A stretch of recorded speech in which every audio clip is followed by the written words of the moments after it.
purpose of this video is to draw attention to a dangerous undercurrent of racism, anti-Semitism, and outright fascism which has been growing within our ranks. We're going to point to where this could end up if we allow it to continue, and we're going to explain how to confront it effectively. During periods of severe economic hardship, war, and social instability, people have the tendency to look for someone to blame. Historically, the groups that are singled out as scapegoats are not chosen based on facts and evidence. They are chosen according to the prejudices and hatreds of that era. Race, religion, ethnic background, and immigrant status are obvious and convenient starting points. But as these sentiments gather political power, the list of enemies expands to include anyone and everyone who disagrees on any topic of significance. And the punishment for being different rapidly moves from insults to violence. Genocides and ethnic cleansings are expressions of this dark current.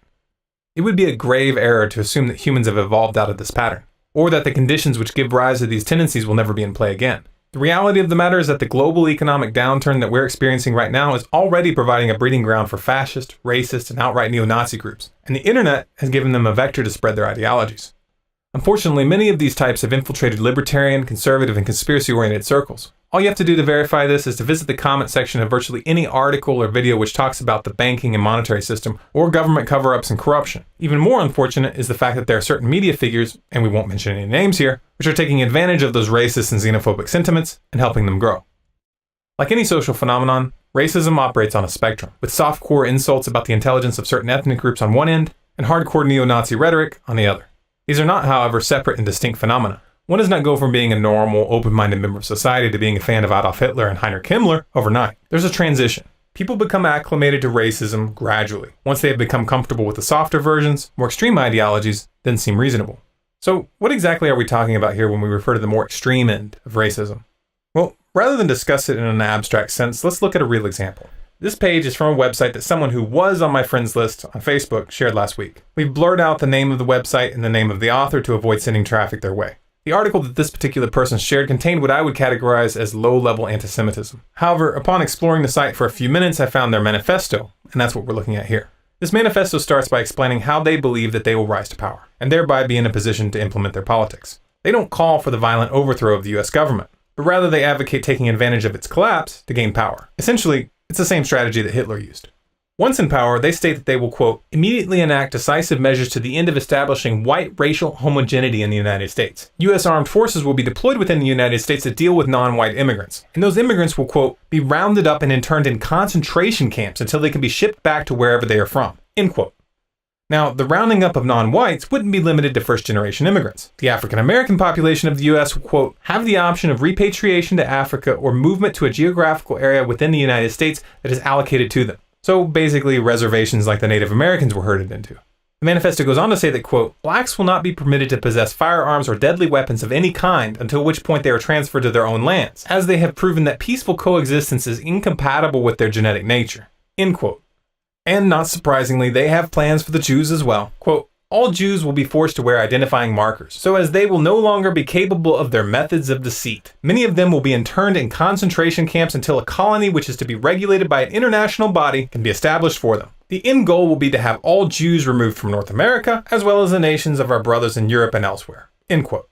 This line of thinking doesn't just apply to issues of race and immigration. They call for complete and total state control over media. Quote, all broadcast systems will be nationalized immediately, and the television will only be allowed to show nature documentaries, anything else which does not present a value system or value judgments, and was not produced by Jews, along with state-authorized news. Radio stations will play classical music along with gospel and folk music which was not produced by Jews, end quote. Fascistan sounds like a pretty happening place now, doesn't it?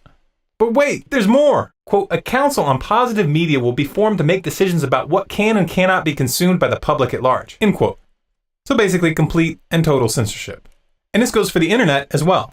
Quote, entertainment media on the internet will have a moratorium placed on it until we can come to a consensus on a way to regulate it. The internet service providers, which will have been nationalized, will be used to block significant amounts of content while not infringing on the communication capacity of individuals, end quote. How about religion? Don't worry, they've got an opinion about that too. Quote, though destructive forms of religion, those devised and advocated by the Jews, will be crushed entirely, traditional religious practices will be encouraged by the state, with churches again taking a lead role in the organization of communities and the formation of community values. Churches which meet the doctrinal requirements of the state will be directly subsidized. So basically, a theocracy. What about crime? Well, these guys have an answer for that. Quote, anyone over the age of 25 caught manufacturing or distributing drugs will be executed. Anyone caught using drugs will be enrolled in a rehabilitation program before being sentenced to a minimum 1 year in a concentration camp. So if you get caught selling pot, that's a death sentence. If you get caught smoking a joint, 1 year in a concentration camp. Hate gays? Well, these guys have got the solution. Quote, homosexuality will once again be outlawed, and depending on the circumstance, be viewed as either a criminal offense to be punished by incarceration or death, or a mental illness to be treated by mental health professionals. These guys aren't joking here. They want to make this into a reality. They want hardcore fascism in America and Europe, and they understand that the political and economic instability that's headed our way will provide them with a window of opportunity. Now, you could say that this website is an extreme example, a lunatic fringe that has no chance of getting traction. And that might be true if it were not for the wide spectrum of hateful politics that leads up to this extreme. Historically, the first mistake that reasonable people make as fascistic ideologies begin to spread is to ignore them, or to be tolerant of its early forms. Tolerating softcore racism within a social group gives it the opportunity to become established in the culture, and this provides a support structure for more extreme elements to move in. Once the extreme elements are established and start reaching for political power, the danger becomes apparent, but at that point, it's too late. Fortunately, this time around we have a chance to learn from the lessons of history and prevent it from repeating. However, to accomplish this is going to require an understanding of group psychology. A common mistake that many people make when facing destructive social trends like racism is to use a gentle approach, attempting to reason with them and to win them over. This doesn't work when dealing with crowds. Crowd psychology is fundamentally different than individual psychology. And questions regarding race inherently fall under crowd psychology because you're dealing with the group identity. The only way to stop this kind of ignorance from spreading within a group is to aggressively call these types out, to shame them publicly and to exclude them from your circle. Give them no quarter, make no compromises, show no tolerance, and be absolute and ruthless in your condemnation of them. Sound extreme? Yes, it's extreme, but that's what works. If for a moment you hesitate to unload on these characters, consider how they will treat you if they rise to power. We don't even have to speculate on this topic. Some of these people come right out and tell us how it'll be under their rule.